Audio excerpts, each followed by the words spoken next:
Rama Rama Hare Hare Hare Krishna Krishna Krishna Hare Hare Hare Rama Rama Rama Hare Hare Hare Krishna Krishna Krishna Hare Hare Hare Rama Rama Rama Hare Hare Hare Krishna Krishna Krishna Hare Hare Hare Rama Rama Rama Hare Hare Hare Krishna Krishna Krishna Hare Hare Hare Rama Rama Rama Jaya Jaya Prabhupada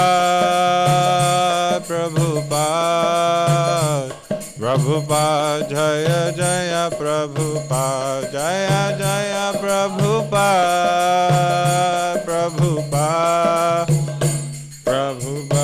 Jaya Jaya Prabhupada Jai Srila Prabhupada ki Antakoti Vaishnava Vrinda ki Jai.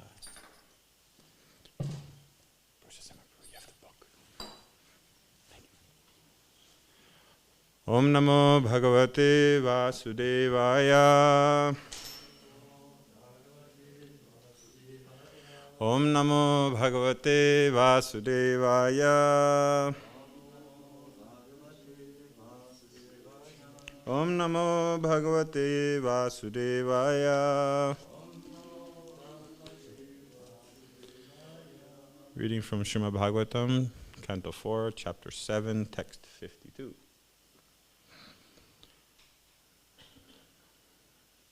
Tasmin Brahmanya Dvitiye Tasmin Brahmanya Dvitiye Kevale Paramatmani Kevale Paramatmani Brahmaraudrau cha bhutani Brahmarudrau cha bhutani Vedanagyau nupasati Vedanagyau nupasati Tasmin Brahmanya Dvitiye Kevale Paramatmani Brahmarudrau cha bhutani Vedanagyau nupasati. You would like to chant? Tasmin Brahmanya Dvitiye Kevale Paramatmani Brahmarudrau cha bhutani Vedanagyau nupasati.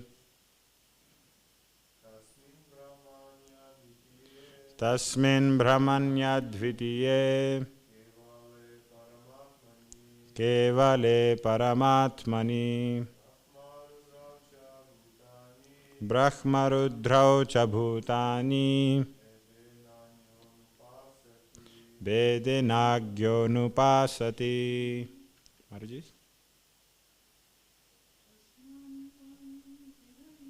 Tasmin Brahmanya Dvitiye Kevale Paramatmani Brahmarudrao cha Bhutani Vedenagno Nupasati. Word for word. Tasmin, him, Brahmani, the Supreme Brahman, Advitiye, without a second, Kevale, being one, Paramahamsa, the Super Soul, Brahmarudrao, both Brahma and Shiva, Cha, and Bhutani, the living entities, Bedena, with separation, Agyaha, one who is not properly conversant, Anupasati, thinks. Translation. The Lord continued, one who is not in proper knowledge thinks that demigods like Brahma and Shiva are independent, or he even thinks that the living entities are independent. Purport by Srila Prabhupada. The living entities, including Brahma, are not independently separated, but are counted within the marginal potency of the Supreme Lord. The Supreme Lord, being the Super Soul in every living entity, including Lord Brahma and Lord Shiva, is directing everyone in the activities of the material modes of nature. No one can act independently of the sanction of the Lord, and therefore, indirectly, no one is different from the Supreme Person. Certainly not Brahma or Rudra, who are incarnations of the material nature's modes of passion and ignorance. Srimad Bhagavatam ki jai. Narayanam namaskrityam naram chaiva narottamam devim saraswatim vyasam tato jayamudirayet mukam karoti vachalam pangulam gayate girim yakripatamaham vande Shri Gurum Dinatarinam Paramananda Madhavam Shri Chaitanyam Ishwaram Namo Vishnupadaya Krishnapastaya Bhutale Srimate Nirvana Swami Namne Namo Prabhupada Prijasaya Jagannatha Yatra Nandamurtaya Bhaktusukena Krishna Kirtana Narasimhena Rakshataya Namaha Namo Vishnupadaya Krishnapastaya Bhutale Srimate Bhaktivedanta Swami Namine Namaste Saraswati Deve Gauravani Pracharine Nirvishesha Shunyavadi Pasyati Deshatarine Vancha kalpatarubhyascha kripa sindhu yevacha patitanam pavanebhyo vaishnavebhyo namo namaha. Jai. So today we'll be speaking on this verse 52 of the Srimad Bhagavatam, where the Lord, in this past time, Daksha was already corrected for his mistake. He was given a new body in which he can properly understand the greatness of the Lord and his devotees. Then once the Supreme Lord Vishnu arrives within the sacrificial arena, then all the demigods, the sages, the Gandharvas, the Vidyadharas, one after another offering him prayers. And then Daksha himself offered prayers to the Lord, glorifying him and asking him for his blessings. Many beautiful prayers he spoke. And then once the Lord heard all of this, then the Lord is speaking now. So this is the third verse in which the Lord is answering everyone's prayers and also talking to Daksha. So in this verse, he's very clearly defining the position of the Supreme Lord. And there's hundreds of verses in the Bhagavatam, Bhagavad Gita, and so many other Upanishads in different places where the Lord is establishing his divinity above the demigods, right? He is not saying that they're equal to me, independent to me. No, he's very clearly establishing the position of himself, right? And Prabhupada, so many different purports, it's just verse after verse after verse from so many different selected Puranas, different smritis, different shrutis. He's describing this exact point. So just a few that comes from Bhagavad Gita and one Upanishad I would like to mention. So the first one Prabhupada describes in a purport to Bhagavad Gita where the same point is brought up. He says, this is from Bhagavad Gita, so you have Na me vidhu suraghana prabhavam ma na maharshraya Aham adir devanam maharshinam cha sarvasha. So it says, neither the hosts of demigods nor the great sages know my origin or opulences. For in every respect I am the source of the demigods and sages. So here Prabhupada in this purport, he talks about how if the Lord is the origin of all these demigods, how can they know him in full? How can they know him to be everything he is? They can only know as much as he allows them to know. As much energy as he gives to them, to that extent they will know. And so this in Krishna is speaking in this verse about Gita, he's telling Arjuna that ultimately all work, all religious activities, everything is unto me, and therefore there's no need to separately worship the demigods. In Krishna consciousness we know that sometimes we do worship the demigods, but not as the supreme, as a devotee. And as another devotee, we're asking them as a devotee to please help us in our devotional service, because they are surrendered souls to some extent. And so whatever realization they have, whatever energy they have, they can help us in our devotional service. Right? In deity worship, it's very common to worship Ganesh, because Ganesh is the remover of obstacles. So we want him to remove the obstacles in our devotional service. Obstacles such as our thoughts, our bad thoughts, our anarthas, different things. He will remove them for us to be able to do our devotional service. We do not ask him for removing obstacles for us to get a new house, a new car, a fancy, business. No, we want him simply to remove the obstacles in our devotional service. Right? In another verse, the Lord says in Bhagavad Gita, Aham sarvasya prabhabho mata sarva pravartate iti matva bhajante man buddha bhava samanvita. Right? I am the source of all spiritual and material worlds. Everything emanates from me. The wise who perfectly know this engage in my devotional service and worship me with all their hearts. So the Lord here is very clearly saying, I'm the source of everything. And those who know that, the wise who know that, he says, Buddha Bhava Samamvita, the people who have intelligence, they know this, and so they worship me with all their hearts. They don't separately go to different demigods. Oh, I want some material opulence, I'll go to this. When I want knowledge, then I'll go to Saraswati. When I want, so many different things that is described in the Vedas, then you go to particular demigods for every individual desire you have. Rather, they simply worship the Lord, knowing that he is the origin of everything, and so anything that they need will come from him, ultimately anyway. And so in this way, they go directly to the source, not trying to go to the branches, right? The analogy is always given that we water the branches, desiring the fruit. No, you water the root of the plant, then the fruit will come naturally. So the root of all plants, of all the demigods, is the Lord. So by worshipping him, who is the source of everything ultimately anyway, we are able to directly connect with him. And we as devotees, we understand, as Krishna mentions in Bhagavad Gita, and Prabhupada points out, that if we have sakam karma bhakti, which means that we are performing devotional service with desires, right? We have desires for so many different things in this material world. And still we want to purify ourselves from those desires. Rather than artificially trying to restrain those desires, we ask the Lord to help us with those desires, and he will do what he sees fit. If we want a lot of money and prestige, worship the Lord. Why go somewhere else? Right? But as well as asking the Lord to fulfill those desires, we're asking him to please purify them. So he will do that in the way that he sees fit. And eventually we want to be rid of those desires. But we still go to the same person. It's like the baby. When he's fully surrendered, because he's fully surrendered to the mother, it doesn't matter what he needs or she needs, he will always go to the mother.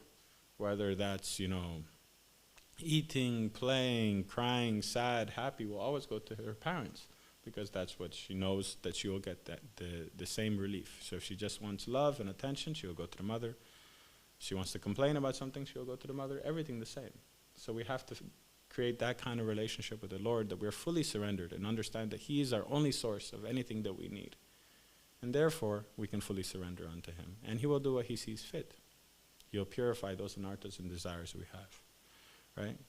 Prabhupada also quotes the Taittiriya Upanishad 3.1.1. He quotes it in quite a few spaces actually. In the Bhagavatam, he quotes it a few times. In Chaitanya Charitamrita, he quotes it.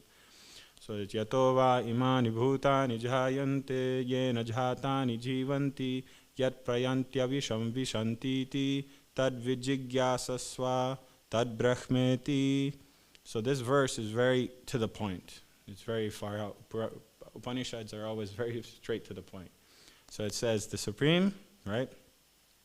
The supreme absolute truth is that from which everything is born. Everything is generated from Lord Vishnu, and everything is maintained by him, and everything is annihilated by his energy. So in this verse you can see, Yato va imani bhutani jayate. So that person from which everything is born, right? Yena jatani jivanti, and he maintains them. Tat prayantya vishambishantiti. When they are time for them to be destructed, he does that. That is Brahman. Tad brahmeti, it says. Right? And tad vijigyasasva, that is the person to whom you should be inquiring. After whom you should be inquiring. That's the person who we should be asking about, not all these other different entities. The person who creates, maintains, and annihilates everyone at the end, right? He is Brahman, and that's the person who we should inquire about. So this Upanishad, Prabhupada quotes this verse many, many times, in so many different places, to emphasize that the Lord is the creator and the origin of everything. And therefore, in this verse of Bhagavatam, the Lord is so perfectly explaining, right? He is the source of everything. And therefore, we can ultimately surrender unto him. Yeah? But why then in so many other Puranas and Smritis is it described that Shiva is the ultimate Supreme Personality of Godhead, Kartikeya is the Supreme Personality of Godhead, Ganesh is the Supreme Personality of Godhead. Everywhere it's described so many different things. Some of them are bona fide, of course, and some of them aren't. That is because the same reason that the Lord describes in Bhagavad Gita, he says, Yo yo yam tanu bhakta shraddha yarchitumichati tasya tasya chalam shraddham tam eva vidadhamyaham. Right? I am in everyone's heart as the supersoul. As soon as one desires to worship some demigod, I make his faith steady so that he can devote himself to that particular deity. The Lord is wanting us to perform good, pious, religious acts at whatever cost. And so if we desire to have faith in some deity, some demigod, some Purana, something, the Lord himself will make that faith strong and will encourage us in our devotional service, knowing, not devotional service, in our worship, right, in our faith, knowing that eventually that will purify us. Maybe not in this life, maybe not in the next life, but it will purify us. And so eventually we will come to the understanding that we should surrender unto him. So therefore, there's so many examples, and actually Bhaktivedanta Saraswati Thakur mentioned that one time one person read Srimad Bhagavatam, and his ultimate conclusion after reading the entire Bhagavatam was that Shiva is the Supreme Personality of Godhead. This is unimaginable to us, because we have the purports of Srila Prabhupada that very clearly, this verse right here, how can someone read this verse and then come to that conclusion? Because the Lord arranged it in that way. This person was so desiring to see Shiva as the Supreme Personality of Godhead, therefore the Lord facilitated him. And he was blinded with different verses that would obstruct his faith and destroy his faith. And so he read the Bhagavatam, he was like, what a wonderful book. Shiva is the Supreme Personality of Godhead. That was the Lord's arrangement. Understand? So this is not something wrong. It's simply that we, as devotees, we have to understand that the Lord is the origin of everything. And if someone else has his faith in the different demigods, that's fine, as long as he's able to, if that inspires him to perform his religious activities, to purify himself, and eventually he will come to the understanding. So instead of discouraging other people who are not desiring to hear that, right, in the Upanishads and so many different places it's described never to give good advice to people who do not want to hear it, right? They're not going to see it, and it will simply distract them from whatever good they are doing right now. If someone comes inquiring, then for sure, you'll be able to open-heartedly accept whatever you have to say. But if someone is already performing his service and is already performing his activities in such a way that he wants to know, then let him be. And encourage him in his activities, as long as they're according to the different regulations and rules described in the Vedas. But if he wants to know, if he wants to come to the understanding, the higher understanding that Krishna is the supreme, then we're ready to give all knowledge, right? But as Krishna says in Bhagavad Gita also, right? Tadvidi pranipatena pariprashnena sevaya. Only that knowledge which is given through a humble inquisitiveness and service, that knowledge will stay, and that knowledge will be able to uplift us. So if someone doesn't come with that attitude, it's simply a waste of our breath. Yeah? Okay. So there's so many different points we can understand from these verses of Bhagavad Gita, from these verses of Srimad Bhagavatam, where the Lord is establishing his ultimate supremacy. And it should encourage us that without any hesitation, whatever desires we have in our heart, whatever attachments we have, we shouldn't feel shy or embarrassed, because the Lord is there within our heart anyway. We should be willing to openly ask the Lord for whatever we desire, but along with that attachment that we have to whatever it is, we should ask for the ability to purify the attachment.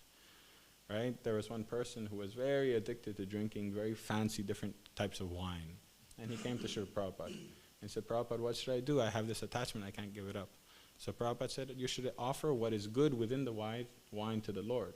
Because you can't offer wine itself to the Lord. But he said, whatever is good within the wine, you should offer. And so this person started doing that, and eventually, after a few days, he started thinking about what is good in this wine. It's rotten, it's bad. He started thinking, okay, I'll offer the grapes that it used to be, but why not just offer grapes? Right? So he started thinking this way, and he understood that that taste for something so tamasic was purified because of that simple instruction of the Lord. Rather than Prabhupada being very heavy and being, this is nonsense, you have to stop right now, he said, okay, offer what is good within the wine. Right? So we have to, by our attachment to different objects that we have, we can also utilize it in our devotional service as Sakam Karma Bhakti. We have desires, but we surrender to the Lord. So we ask Him to purify them. We ask Him for those different things. We have a desire for, driving fast cars. I have a friend who's completely enamored with fast cars and motorbikes and this and that. He's an extremely good devotee. But he's super, that's his vice, let's say. That's his way of expressing his material enjoyment. Other people might be eating something fancy. Other people might be, traveling to fancy places and going to different beaches and different places. Everyone has something that is for their material enjoyment. And so they use it in the Lord's service. They go there, they continue their sadhana. They go to the beach, they might be on the beach, right? They'll do their worship, they'll do their japa, then they'll swim in the ocean. And that's way better than sitting all day at home scrolling on endlessly on Instagram, right? Way better to go, at least go to the beach and engage with nature, it's purifying. If you like to hike mountains, go hike the mountains, but take your japa with you, go chant. Understand? So there's so many different ways we can purify this desires we have in this material world without trying to artificially subdue them, right? Arjuna says in Bhagavad Gita that, my dear Lord, controlling the mind is harder than controlling the wind with our hands, right? Just trying to stop the wind with our hands. It's impossible. So rather, let the Lord take care of that. So the mind, the desires we have, we utilize them in the Lord's service, and in that way we're able to purify. Those things that are completely against devotional service and against, the four regulative principles, demoniac intentions that might be there from past samskaras, from past bad association, those things, yes, with all help of the devotees and their mercy, we're able to purify.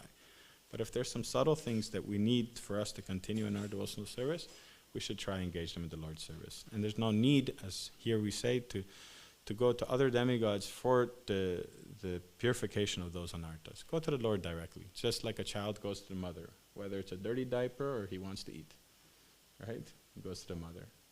Yeah? Okay, wonderful.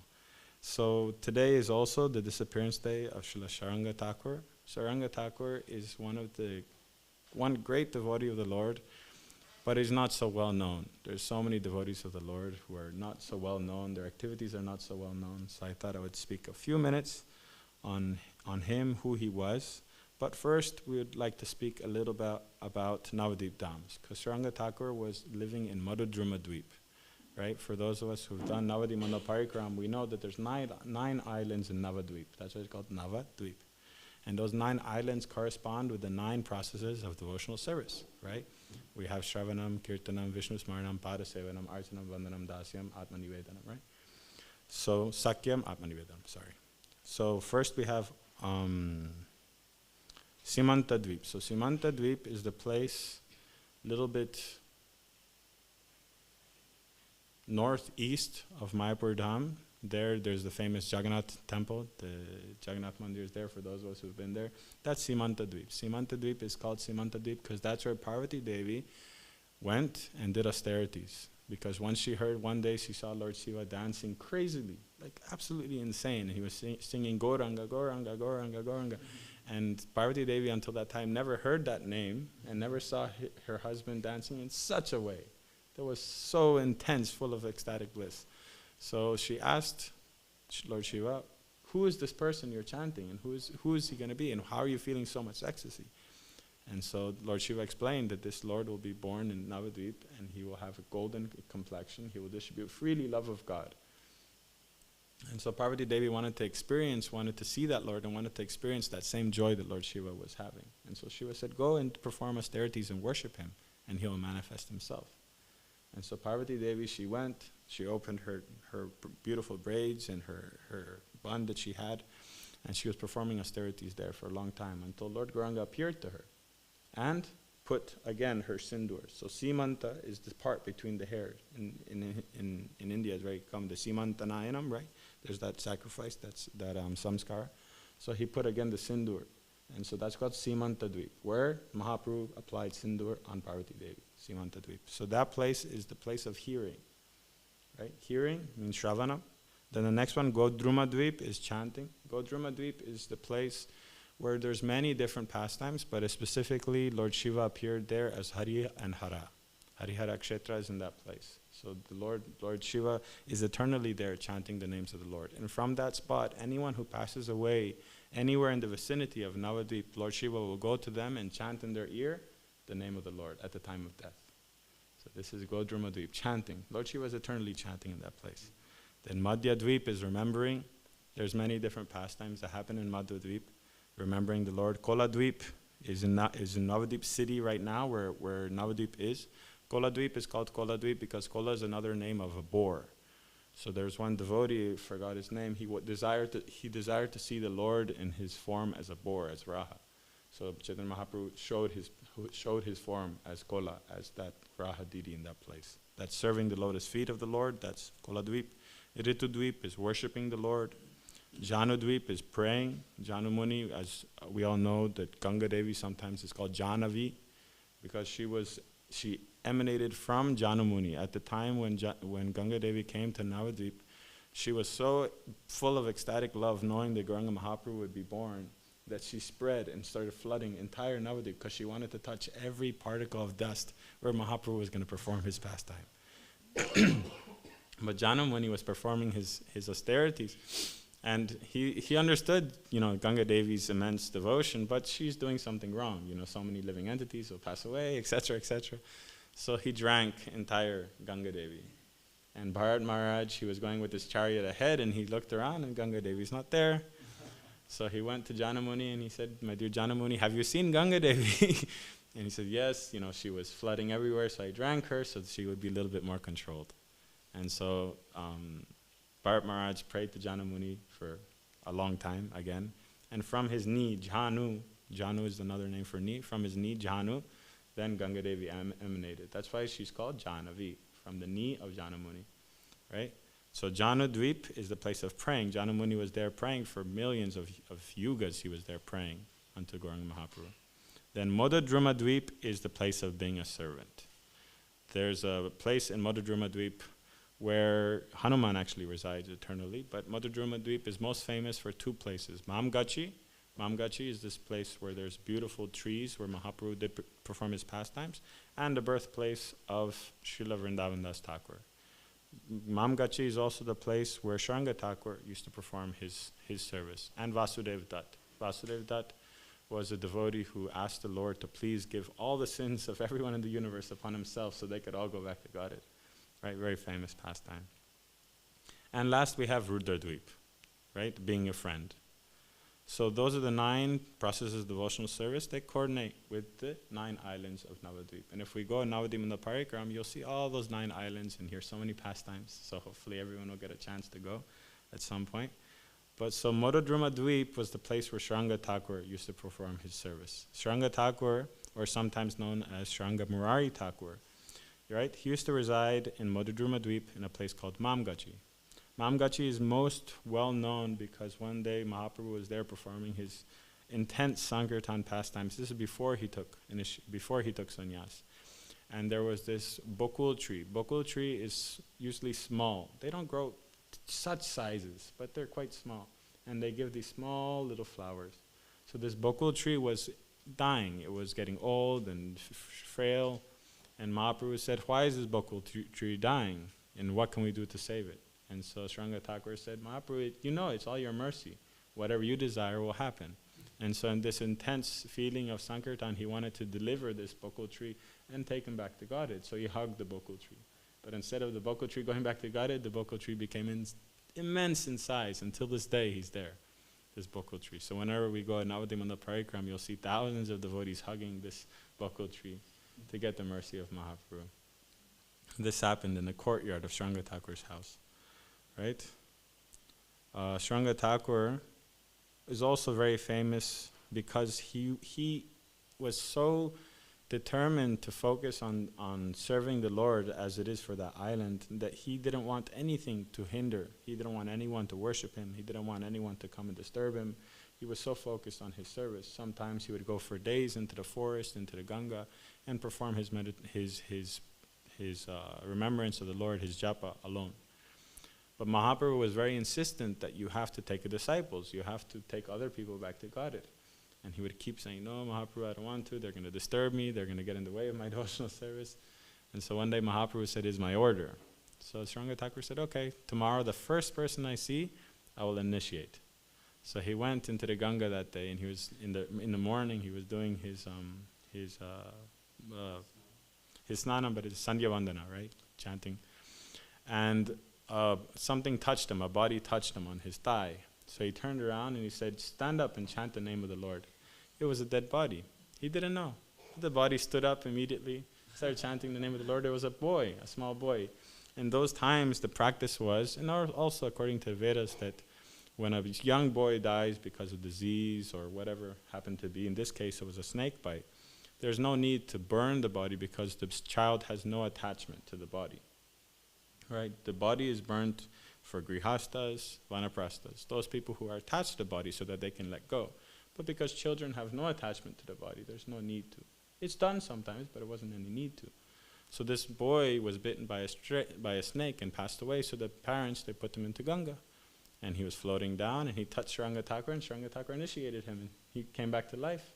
And he says, my Lord, I'm your servant. Please instruct me what I should do. So Sranga Thakur said, chant the holy name of the Lord, worship the Lord, right? The Bhajo Krishna, Karo Krishna Shikha. And he gave him the name Murari, sometimes known as Chaitanya Murari, but Murari was his name. So once fame spread that Sranga Thakur had this new disciple, and his name was Murari, and the description of Murari was given, the parents of the child, they found out that he came back to life. They were so happy. They went and said, Murari, come back home. You know, it's so wonderful you're back alive, etc. And Murari said, no, he's my father now. He gave me life. He gave me rebirth and true birth into the devotional service. So I will stay with him. And this pastime very carefully illustrates the importance of taking initiation, and also the importance of understanding the glories of receiving the holy name from a spiritual master, right? Or from any devotee in that way. That is true birth. Birth of the body is only glorious if we connect it to Krishna. So we only, sometimes the description is given that the initiation of the devotee is the true cause for celebration. Some devotees, they even say you shouldn't celebrate your birthday, you should celebrate your initiation day. Because that's the real celebration, the day where you make connection back to Krishna. And I think it's a very wonderful idea. You know, you should on that day serve the devotees just like we do on our birthdays. But we should remember that that's the day where I came in contact with devotees. That's the day when I received the holy name. And I'm ending this endless cycle of birth and death, just like Murari understood. That he is my father now. I have no connection to you anymore. You gave up this body. When the body died, you gave it up. You put it in the Ganga. Now you want to claim me again? No. He is my father now. So Sranga Thakur, together with Murari, they performed many amazing pastimes in Mayapur, in the surrounding areas. Sranga Thakur used to perform his sadhana so rigidly, so famously, and so careful. He used to worship his deities of Gopinath, Shri Radha Gopinath.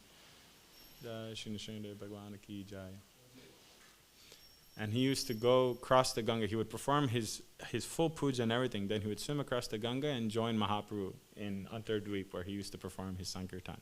Then come back in the evening, perform again his sadhana. And every day he would do like this, until, of course, when Mahaprabhu left Orissa. So if you ever get a chance to go to Mayapur Dham, to go to Navadvip, please do visit Mamgachi. It's a very beautiful place. The bokul tree that Mahaprabhu embraced is still there, and there's very beautiful deities, both of Vasudev Dutt, there's Marangopal deity, and there's also Shishirada Gopinath of Shranga Thakur that were worshipped by him. They have very, very amazing kheer that the same recipe has been made since the time of Mahaprabhu. It's very wonderful prasadam, just like Kirchur Gopinath. And just around the corner behind the temple, like maybe 5-minute walk, is the birthplace of Srila Vrindavan Das Thakur, where also so many amazing pastimes happened.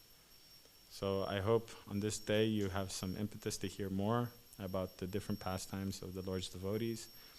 And whenever you see on the calendar someone's birthday, someone's disappearance day, just click on the link and read a little bit about them, because it's a great inspiration for us hearing the pastimes of the devotees, and it gives us a cause to be more Krishna conscious on that day. Think about Shranga Thakur, think about Nityananda Prabhu, think about Sri Murari, Chaitanya Murari, right? And in this way, another excuse for us to be more Krishna conscious on every single day, because there's so many different days on the calendar. Just yesterday was another day, the day before was another day, so like this we can, every day a festival of the Lord, yeah? Jai Shri Shranga Thakur ki, Chaitanya Murari ki, Srimad Bhagavatam ki, Jai Nitai, Gaura Premanandi. Any questions or comments? That's why you often cook feasts, huh? Yes. Someone's birthday, someone's disappearance day. Always an excuse. Yes, Prabhu. Just a comment, Prabhuji. I'm so grateful to Srila Prabhupada and you all Western disciples and devotees of Srila Prabhupada. You know, I'm from India and I'm 35 years old. I've seen whole life. Can you just wait a second? Give me a microphone. Yeah. Because we have a online audience as well. Thank you. You can. Hare Krishna. Thank you, Prabhu, first of all, for such a wonderful class. And I want to express my gratitude to Srila Prabhupada and you all Western disciples and devotees of Srila Prabhupada. I come from India and I'm 35 years old now, Prabhuji. I've seen whole life a woman having the partition of the hair, you know, but I never knew that the middle line is called Srimanta. Shrimanta. Srimanta, yeah. And the second thing, amazing, Prabhu, you mentioned, I've also seen, Prabhuji, you know, that the body is burned after we leave the body. But I never knew exactly the reason, and no one ever told that the body is burned so that his detachment is taken away from them, you know. And this is so amazing, the magic of Prabhupada, that even though born in the Indian culture, brought up in Indian culture, but it's so magic that to learn from you, Prabhuji, these things. Thank you, Prabhu, very much. Thank you. No, it's all glories to him, as you say. He gave us the ability to even come in contact with devotees, right? In many places it's described that one cannot become a devotee through his own pious credits. You cannot serve Krishna, or you even can't get to know about Krishna through anything, even millions of Rajasuya sacrifices. You cannot accumulate enough pious credits to even chant the holy name once. It's only given by the causeless mercy of devotees. And so Srila Prabhupada, through his causeless mercy, through his desire, he came to the West and gave the Maha Mantra to so many people who are giving the Maha Mantra to so many more people who are giving the mantra to so many other people. And so it's only by their causeless mercy. There's nothing we can do. Let's say we're just walking down the street and a devotee comes and gives you a Bhagavatam. That's not your credit. That's not something that you've done to be in that place and circumstance. No, it was the desire of that devotee to give you that mercy. And so his causeless mercy has enabled us. And for example, in my case, my parents came in contact with the devotees many, many years ago. Then when I was born, they decided that we should go to Mayapur. Therefore, I grew up in Mayapur. I learned everything from there. And now I'm here performing service for the Lord, for the devotees, through their mercy. So it's mercy after mercy after mercy. And like you said, Srila Prabhupada is the cause of all this causeless mercy. So yes. The burning of the body, which is described, there's many different ways, right? But especially it's for those people who have identification with the body, it's very important that they burn the body in that way so that that attachment is destroyed. That's also why in India and different cultures, what part of India are you from, bro? I'm from Mumbai. Mumbai, okay. So depending on the religion, right, there's the 21 days, there's the 11 days, depending, I don't know, in your culture, how many days after the person passed away, you have to be silent, you cannot go and party, right? You can only eat very plain things. This is so that the person is happy and content that these people are missing me, right? They're missing me. They appreciated me. They liked me. And so they do not feel the desire to, a malefic desire, right? So that they, cause some harm to you, or like, oh, look at these people, they're happy right after I passed away. How can they do this? And then bad fortune will fall on the family. So there's many different traditions all over India. It's all to do with the attachment to the body, right? There's so many different prescribed ritualistic activities. It's also that the Atma, or the person, can let go and go to wherever his next destination is, right? And then there's so many other things that are done for purification. Let's say in Ganga, right? Like in Kashi, there's non-stop fires burning because they're putting the people in the Ganga so that they will achieve moksha, but in reality, whatever the next destination is supposed to be. So at the ages before the child identifies with the body, right? There's no need to burn the body. It can be buried, it can be put in the river. There's many different things described. But once a person takes sannyas, he is no longer identifying with the body. He's no longer thinking, this is my body. His only cause is to preach. And so therefore, once a person takes sannyas, his body becomes transcendental in a way that it reminds us of Krishna. When you see the spiritual master, it's an impetus for us to become more devotional. And so therefore, his body is a cause of celebration, because in this body, the person became fully Krishna conscious. And so therefore, his body is put into samadhi, not so much for the purpose of the person, but for us, so that we can go and visit his samadhi and remember him and remember the Lord. You understand? Therefore, there's so many samadhis of all the acharyas, like Srila Prabhupada's samadhi. It is in Vrindavan, right? We go there, and it's a great cause for us to remember him, right? To remember him, to worship him, and his body is transcendental in that way. So that's why there's so many different regulations. Yeah, burning the body is simply for that purpose, of destroying that attachment. Yeah? Thank you. Thank you. Any other questions, comments? Yes, Prabhu. As much as material desires are concerned, if you had one, which I doubt, I have so many. would you ask the Lord Shri Krishna to remove that desire, or would you ask him to fulfill that desire, or would you ask him, to fulfill it in his service? So, well, that's the end of the question. Okay. You want to get rid of it, or you want to engage it? Yeah. So like I said, there's those things. There's always remember Krishna and never forget him. Those are the two principles by which we live our lives. To the extent you're able to remember him, let's say 80% of the day, 10% of the day you're able to remember him, that means 90% of the day you should be trying not to forget him, right?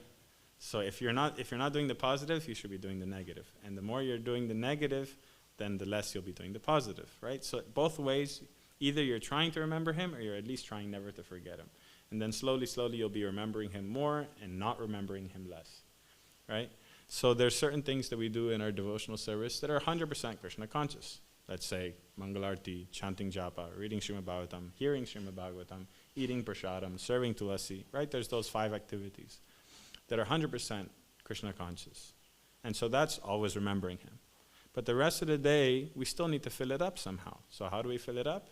We perform activities that are not going to make us forget Krishna, but may not be directly devotional service. So for example, you go for a walk in the mountain, you take your japa, you're still not forgetting him, but you're engaging in whatever activities you have to do, right? You're doing your work in your office. Some way or another, you're connected to him because you're getting your Lakshmi to take care of your family, who are all devotees, and for you to be able to maintain this material body, to continue your devotional service, you're still serving Krishna in that way, if you're able to connect it. You understand?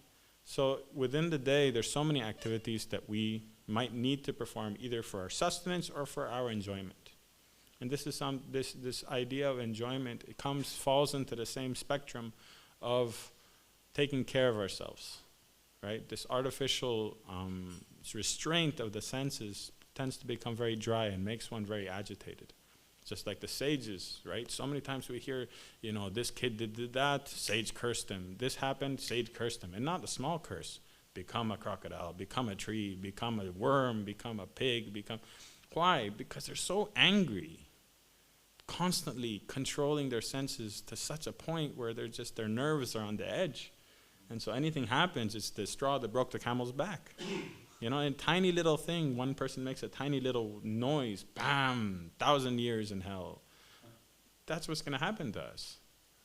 Any tiny little thing that a devotee does, any tiny little thing that happens in our devotional service, where we are, let's say, for example, my example, I'm cooking in the kitchen, and someone forgot to, put the milk inside, it went rotten.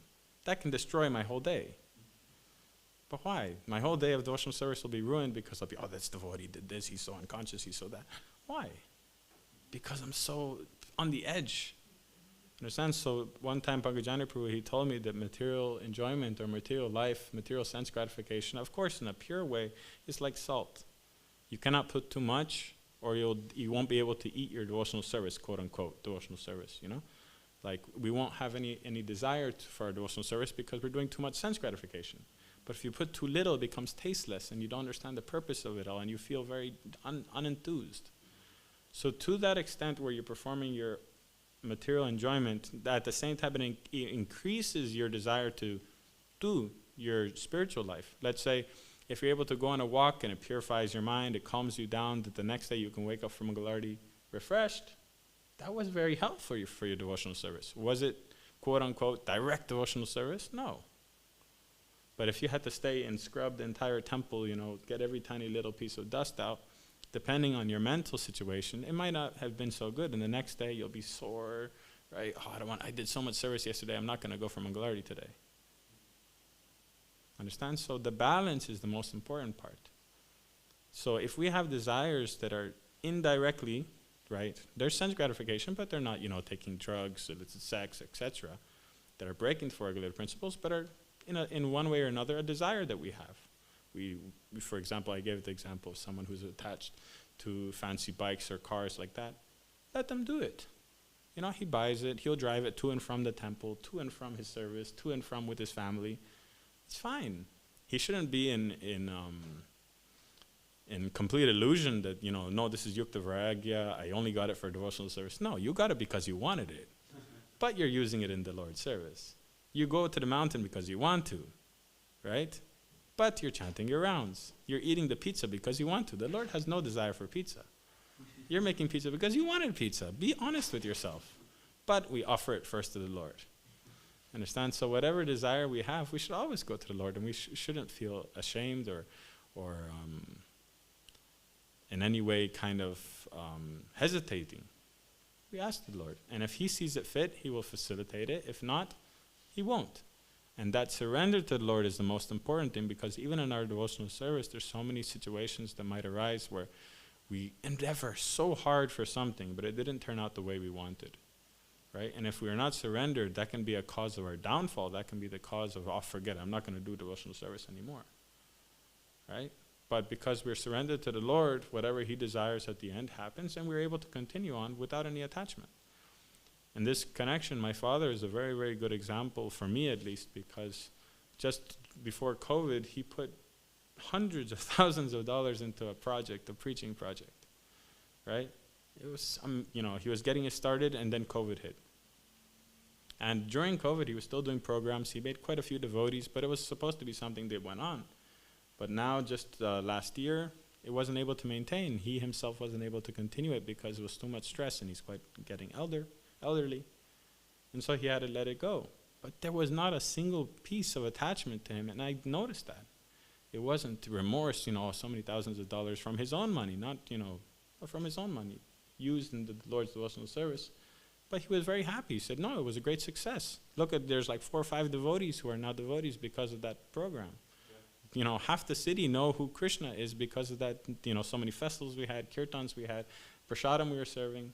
So it was a great success. Like Prabhupada says that if in ISKCON, if after everything is said and done, if we're able to send one person back to Godhead, ISKCON as a whole was a grand success. One person, that's how glorious it is. So to make one person chant Krishna's holy name is such a great accomplishment that whatever endeavor that we do, we shouldn't feel that kind of material attachment. Yeah, so let's say you have a great desire for a car, a fancy car, whatever. We're worshiping Krishna, we're asking Krishna, but we shouldn't be like attachment to that result, because then if it doesn't come, then Krishna is not God. No, Krishna saw that if you got the car, you would forget him, so better you don't get the car. Then you will continue asking for it at least. You would keep going to Krishna, It's like in Kamsa's case. He hated Krishna, he wanted to kill him, but he was non-stop thinking about Krishna. So Krishna will do what he sees fit. We have to be fully surrendered. If Krishna wants, he'll give it. If Krishna doesn't want, he won't give it. But we still go to him for whatever problem we have. And if he's not going to give it, he will give us the opportunity to purify that desire, to eventually get over whatever desire that might be through his devotional service. Yeah, and if he does give it to us, he will see if it's fit or not. Yeah? So within those two principles of understanding the balance of our material, quote-unquote, material enjoyment and our devotional service, it becomes a lot more easy for us to follow this already very easy process of devotional service. But yeah, we have to, like Mahatma Prabhu, the other in his seminar was very clearly saying, we have to take care of ourselves, we have to take care of our mind, we have to take care of our body. And so it becomes easier for us to sit down in the morning and chant. If the day before, you did so much service that you're completely sore, you're not able to do anything, and then you're not able to chant because of that, and your mind is disturbed because that devotee didn't show up to do his half of the service, that's not very helpful, is it? And so having a clean mind, having ourselves very peaceful, sometimes we need to do things. Some, diversion, some enjoyment is necessary, but we should always try and make sure that it's not against any principles. And we're doing something that, may not be. I want to go snowboarding this winter. I really want to go. And I'm going to enjoy it like anything, but I'm not, that's Krishna. Mountain is Krishna, snow is Krishna, everything is Krishna, so I'm going to enjoy it. I might not be so Krishna conscious. Yes, right? But I know then that desire to go snowboarding will be a little less, and I'll be able to focus more on my devotional service. Yeah, I'll be happy. The next day I'll cook even better. It'll be more tasty for the devotees. Yeah, so like that. So whatever desires we have, we should surrender unto the Lord and offer unto him. If he gives it to us, great. If he doesn't give it to us, great. Not a problem for us. I've been having this desire for 10 years, more than that. But that desire was there, right? But it was never something that was in the way of my devotional service, but by his mercy, he brought me here, where there's snow, after 20 plus years in Mayapur, where there's no snow. And so now I have the ability to satisfy that desire I had. Yeah? Well, some other desire might come up. Swimming in Ganga. Let's go swim in Ganga. Yeah? Okay. Yes, Maraji. So 2 questions, but correlated. So in the married life, for a couple, we see that we, compared to the who are fully in devotion service, we do very little or nothing. I mean, we do, but it is very little. So how do we, go ahead, and because if you see the ultimate goal is moksha, and in that goal we are very, very behind, because we have to work, we are in married life, we are working, earning and doing most of the time is devoted to the work. So one question is this. And the second question is, when you're working, then of course then there is a goal in the work. So how should we think about moving ahead? I mean, in terms of thinking more about work, going step ahead, thinking about going to the different position and aiming there, would it take us away from God? Or should we, I'm a bit confused in that regard, should we just be basic, or should we take our goal ahead in terms of work, So yes, that kind very of good confusion. question. Very good question, Mazi, actually. It's very to the point. 2 parts of the question. Of course, one part is the married life. I myself, I'm also married, and married life is meant for us to defeat or to conquer the desire or the anartha of lust and greed. That's married life. The lust directly is purified in married life. And how is it purified? By deity worship. Deity worship is what purifies lust in married life. How? Because we surround ourselves with understanding that everything, the house, the children, the family, Krishna is a big part of it. And so by having a picture of the Lord, by having deities of the Lord in the house, and just revolving your day around him, purifies. The home purifies, your consciousness purifies everything. You go to work, you make a lot of Lakshmi. You come home, you buy your groceries, whatever. You make your wonderful prasadam, you offer it to the Lord first. You wake up, first thing you do, offer some incense, some lamp. Understand that He is the cause and He's part of the family. So that to the greater extent you have that understanding, to the greater extent you'll be able to dedicate your life to the Lord. Right? So a huge part of married life is deity worship and having the house revolve around Him. When you enter a new home, when you enter a new place, what's the first thing you're going to look for? Where's the altar? Where am I going to put the Lord? He needs His room. He needs His place. And that understanding will increase to such an extent where He is non-different from your family. Yeah, there's the famous story of Madan Gopal, well, Madan Mohan, right? Before Sanatana Goswami had him, you know the deities of Madan Mohan? In Karoli, right? In Jaipur, right? So before they had him, they were in a family of Brahmanas in Mathura, the Chobes family. And so they were treating him, they were worshipping in such a way that he was just part of a family. She would make the plate for Madan Gopal and the plate for her son together. They would sit down and eat together. They would take bath together. They would bathe her son, bathe Madan Gopal. They would put them to sleep together, both and right next to each other. They would sleep together, the son and Madan Gopal. And he was so happy in that situation. One day Sanatana Goswami came and saw this, and for him, understanding the rules and regulations, he kindly instructed her, you should do this, you shouldn't do this, like that. And at that time, Madan Gopal came in Sanatana Goswami's dream and said, you ruined everything. I was so happy. Now she's making difference. Now I don't eat with my best friend. Now, she treats me like formal, like, oh, you're the Lord, you're not my loved one anymore. And so now you have to take me, he said to Sanatana Goswami. Now you've ruined this kind of worship, now you have to take me. So the Lord is part of the family, and the more we're able to understand that, obviously we can imitate that kind of pure Raganuga worship. But the more we're able to understand and we let our children grow up in the same way, every time my daughter, let's say she wants a banana, I take the banana, I put it in front of Shyam Gopal, I ring the bell, she understands that he had it first, and then she has it. From very small age, she will start understanding that. And they will become way more Krishna conscious than we ever are because they grew up with Krishna. So the more we're able to keep Krishna in the center of our house and all our activities are around Him, our daily activities around Him, He has to wake up, He has to eat, He has to go to sleep, He has to be taken care of, just like another person in the family. It really helps for us to focus, yeah? And on the other hand, in your job, you should always do it 100%, right? 100% as long as it's not against devotional service or, how would I say, getting in the way of your devotional service, then yeah, we do 100%. This is a very common excuse amongst devotees that, no, I'm a devotee, I'm not after money. But then what are you thinking about all day? Oh, if I had money, I would go there. If I had money, I'd do this.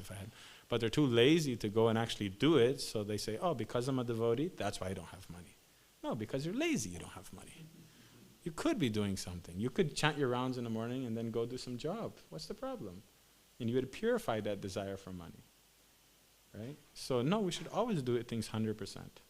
Like Mahaprabhu gave a very beautiful class, and he was saying that in his young life in Krishna consciousness, right, he was 100% dedicated to the temple, whatever, he didn't have any pocket money in the beginning. When he did have, it was very little. And he got married with that same kind of very austere life. But he realized that he was just thinking about, oh, I need money for this, and he was becoming anxious. So what did he do? He dedicated. He said, okay, 2 years I'm going to work 100%. And yeah, my sadhana might suffer, the quality of my rounds might suffer, but then I'll have enough that I won't have to think about it again. Right? So for 2 years, yeah, he was working, he said, like 10, 12 hours a day, not able to go to Mangalarti, not able to go to all these different things. Chanting in the car may not have been so good. But after that, he had enough. He was able to buy a house, this, that, and then focus on his devotional service. So there was a goal to that job. He did it 100%.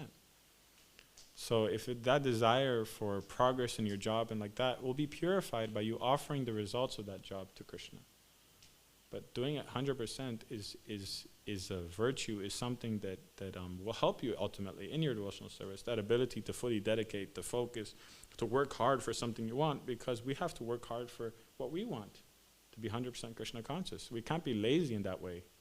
Just like we give excuse, oh, I'm not going to work because I'm Krishna conscious. You're going to do the same thing. I'm not going to chant because I'm tired. Excuses and procrastination is a disease that spreads to every facet of your life.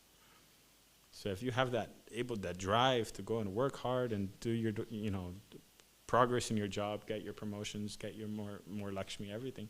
Why not? But to that extent, you should also then focus in the house on the Lord. Yeah? But it's a wonderful ability to be able to have that drive.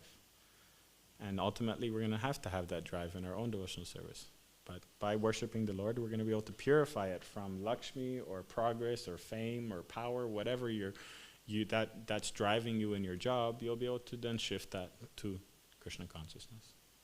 But most important thing in the householder life is to have Krishna in the center. That's the most important thing. And in India, it's natural. Of course, as Prabhu says many times, we don't know why, right? But every single house, especially in Bengal, there's tulsi outside. There's a little altar. They have their pictures. They do a little bit of puja every morning. Every single taxi driver has their picture. They do their puja. They don't know why, but they do it out of habit, out of ritual. But if we consciously do that and we understand that he's part of the family, he's part of the house, he is the source of everything, then everything becomes more meaningful, right? Why do we worship him first thing in the morning? Because he's a person. He needs his attention. He needs his love. Why do we offer our food to him? Because he's the source of everything. He is a person in the house. He's part of the family. So that forces us to not become grihamedis. Grihamedi means someone who simply lives and rots in the house, right? And especially when the job becomes quite intense, it's, in the house is not very enjoyable. You just get there, go to sleep, wake up, go to job. Get there, go to sleep, wake up, go to job. But if you have Krishna there, it might be able to even put more energy into the house. More focus, yeah. You have to cook something nice. Why? Because you're not going to eat your Maggi noodles. Krishna's not going to eat your Maggi noodles. You have to make your proper sabji and rice to offer to the Lord. You can't microwave your Maggi noodles and then offer that to the Lord. So I've even seen many times that devotees will cook very opulent for the Lord, but have no desire for themselves. Yeah, because if you live alone, that's the common thing. If you live alone, right, you eat all kinds of junk. Then when kids come, then you start cooking a little bit more healthy for them. But if you have the Lord, even your own health will improve. Make sense, Mataji?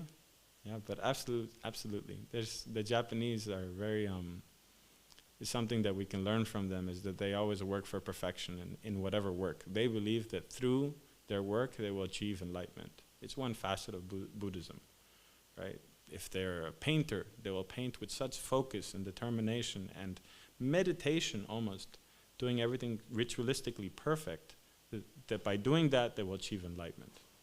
And that's why you see the products that they're able to produce, not the mass produce, but like the cloth, the culture, everything is so focused around that because that is their religion. So this is something we can learn from us. If we're doing our job, do it 100%. Then when we do our japa, we should put that same 100% into our japa. If we're doing our sadhana, 100% into our sadhana. Put 100% everywhere. And eventually that 100% will focus more towards the japa and the sadhana. Not 10% work and then complain about my little bit amount of money and then 10% japa and complain that my anarthas aren't going away and then 10% into your cooking and you have bad sabji and you complain about your sabji. No, 100% everywhere. It's much better. Yeah? Thank you for the wonderful question. Anything else? No?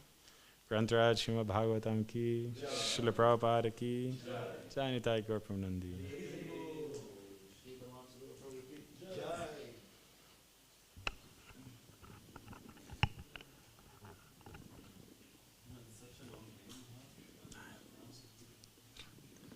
Because it's a lot of A's.